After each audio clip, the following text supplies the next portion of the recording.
All right, so I am at a trailhead of Flatiron Mesa, and I'm here with my Land Rover Defender, but more importantly, I am here with an expert instructor, Nadi Ardalan. He runs Moab 4x4 Academy. I'll put the website down here so you can see where that is. This is a somewhat challenging trail from the research I've done. The kind of trail that I probably would not do by myself, and I much prefer to do it with an instructor. So Nadi's here, he's going to make sure that we don't break anything if possible. The car is the same as it has been, except I have a new little bash plate on the front here. Not sure if we'll be needing that, but it's there, so that's a nice thing to have. So Nadi, what are we going to expect here? What have we got on this trail? First of all, it's not a busy trail. It's one of my favorites, and we have a variety of different terrain to work on. Okay.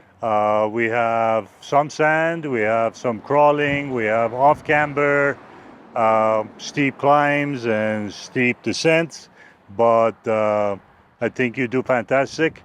It should be a good day, somewhat overcast, so it's not super hot. Yeah, that's right. It's not too hot today, which is nice. We'll make a great day of it. All right, yeah, and it's a full day trail.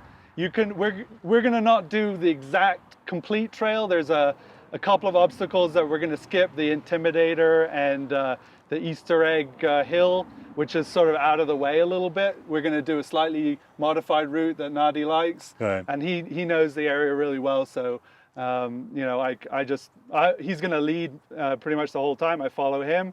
We'll stop for lunch at some point. And if it's not too windy, we'll fly the drone. I don't know if it'll be possible. But without further ado, let's get on the road. All right.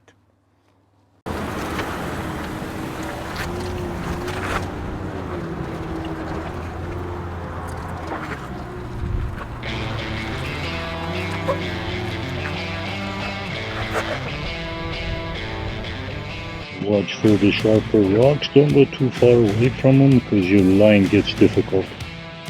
From a little bit to driver, perfect. Come on up. And hang on to that wheel. It's going to want to dance around.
Nothing to it.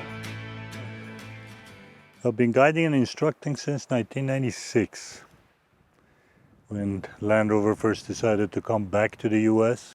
So originally you were working with the dealerships. Correct.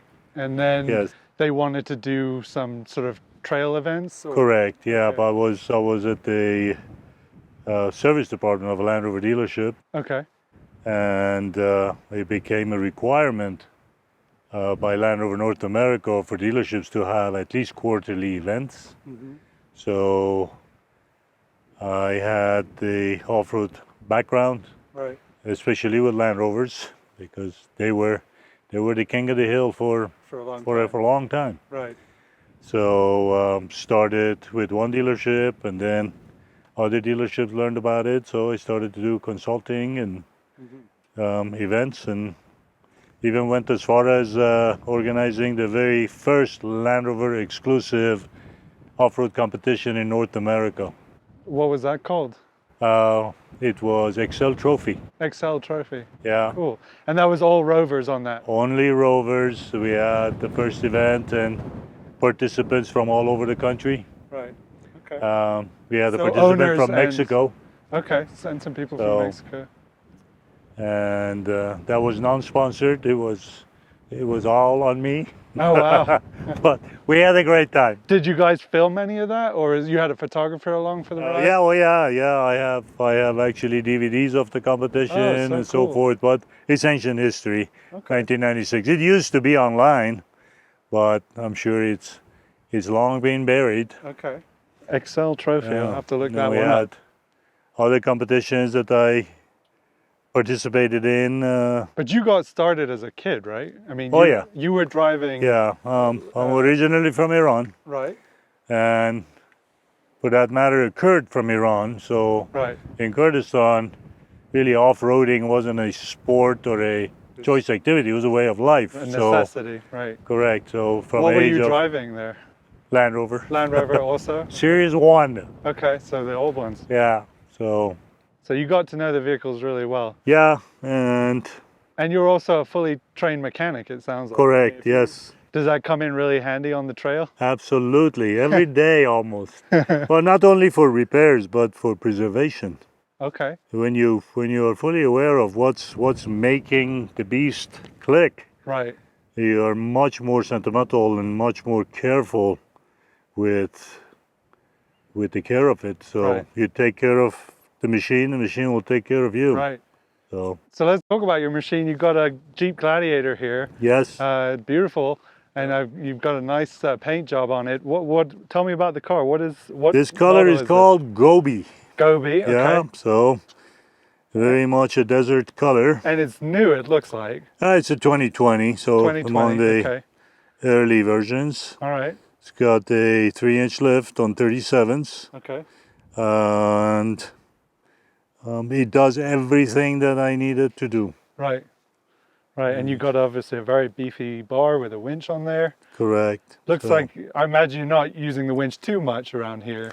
not for me, Right. For other people. but being that I do off-road recovery professionally, so that comes in handy for getting people out of their predicaments sometimes. Right.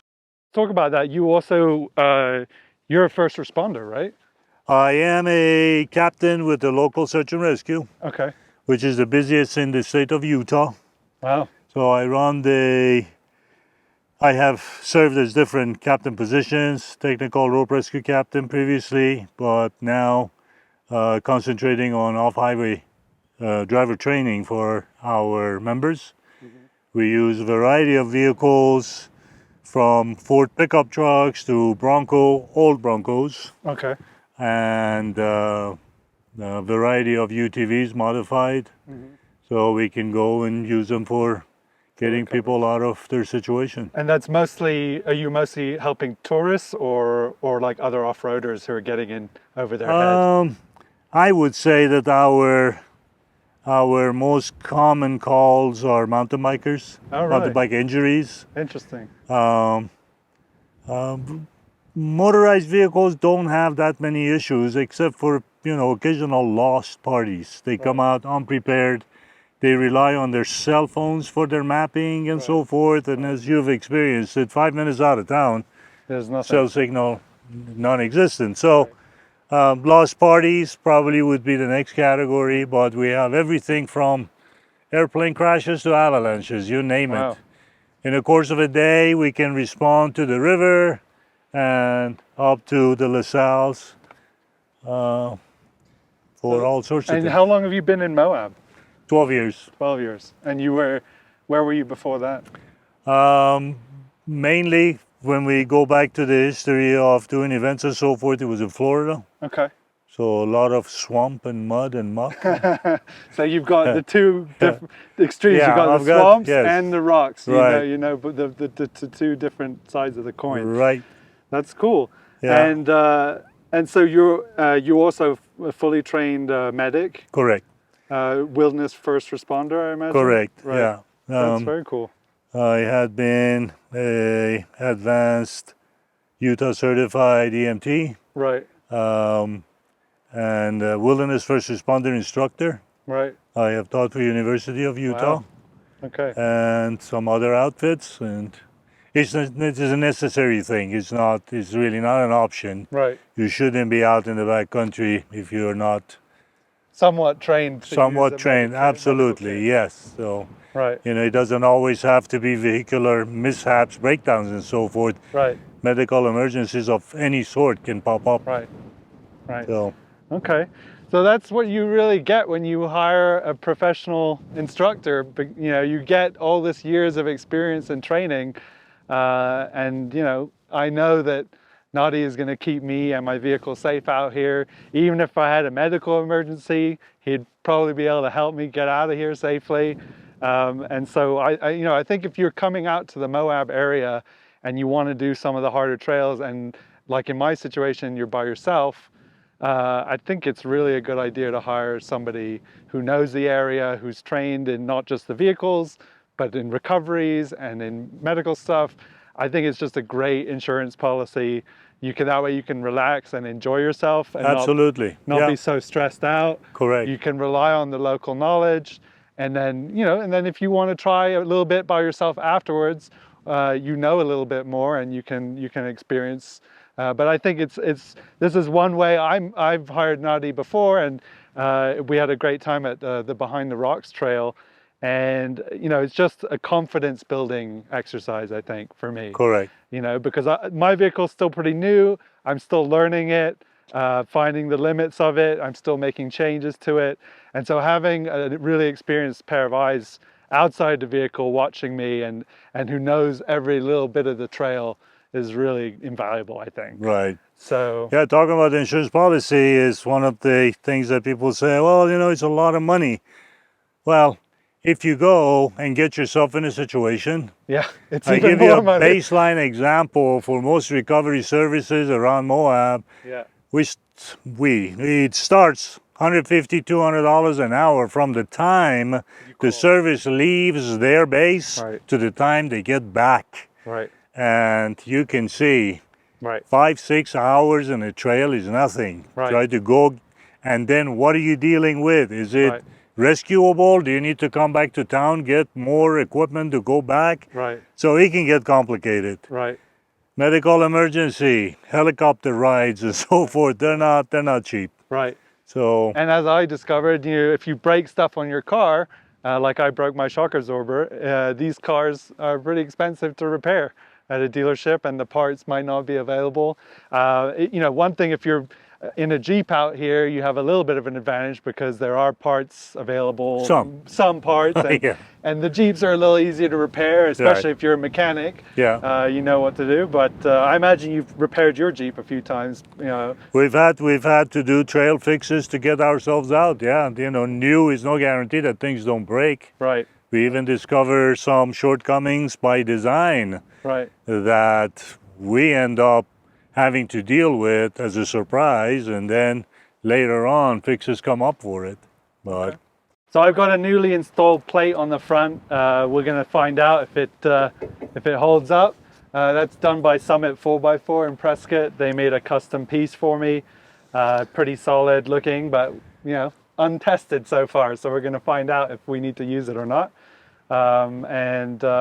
So the chute is the only thing that I think I was a little stressed about. There's also a couple of drops coming up where there's like a big,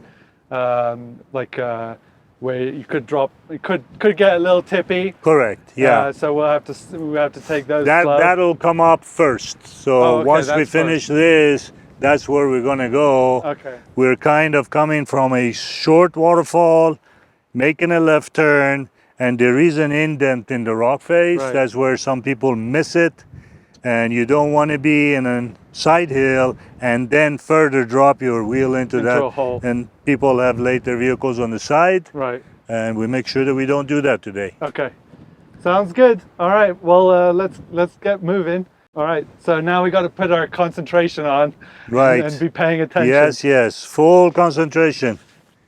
Not that we did otherwise so far, No, but, but you know, you gotta much more so. So this part is maybe a little bit less mellow than what we've done so far. Would you say? You got that right. All right. Okay. Let's find All out. right.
That was a little steep there.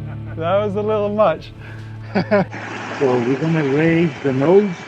Once you raise the nose, you're going to stay right on the top of this track here. So this is where you can raise the nose.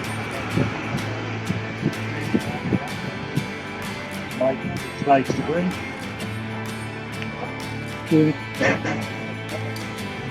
Yeah. I'm just going to follow this track off. Don't worry about the other side.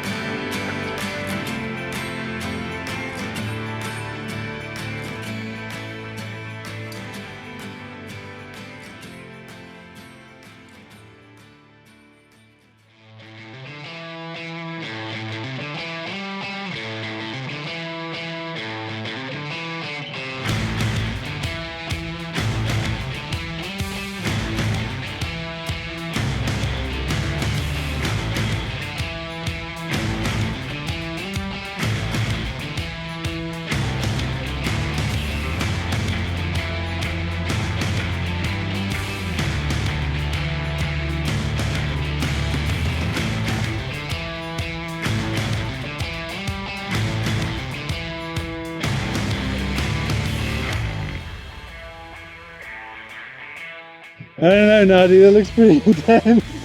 And That's the buggy line. That's the buggy line. So nothing to it really.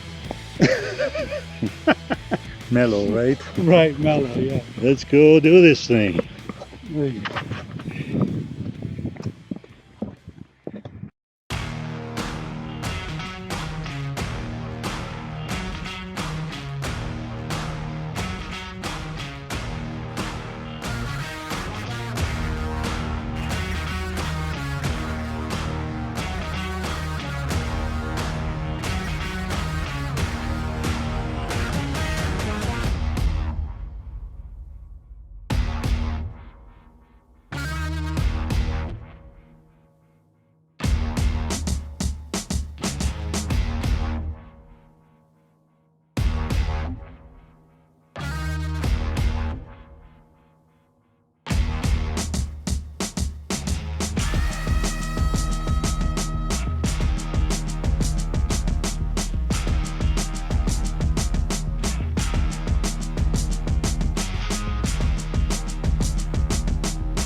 Well, up the chute, Well done. down the other side, sir. I'm proud of you.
All right, Nadi.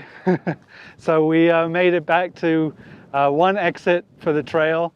And how did we do? You did fantastic.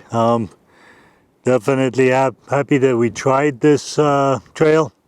I know there was some reluctance, but I'm glad you gave it a shot. It was fabulous. Yeah, I was a little worried about this trail. It's rated, at least on some guides, it's rated like a 6 out of 10, but it has some optional obstacles that are a 9. I don't think we did anything that was rated a 9, but we did the chute. We did the You did everything there was. everything there was up Yeah. until the point that we got off for lunch.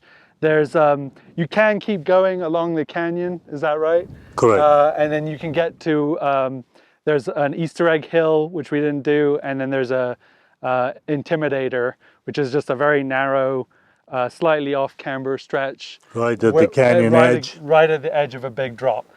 So a spotter there is really helpful.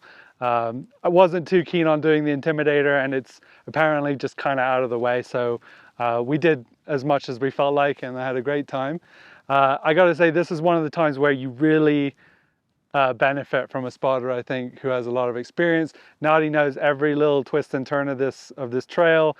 He knows what's coming, what's what the vehicle might do now that he's seen my vehicle a couple of times, so he knows exactly what to expect. Yeah. At one point, he even left his sway bar on to sort of see what the car was going to do, which is similar to how mine, being an IFS vehicle, see how it might perform.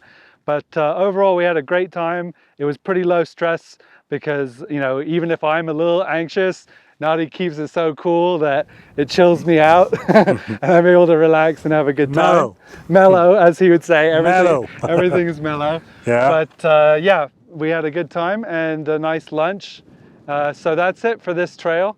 And I'll probably be back here at some point now that I know what to expect, Right. I wouldn't be too worried about trying it. Yeah, again. just to put things in perspective, right now you see the size of the vehicles next to each other. It almost makes my Gladiator looks like a baby.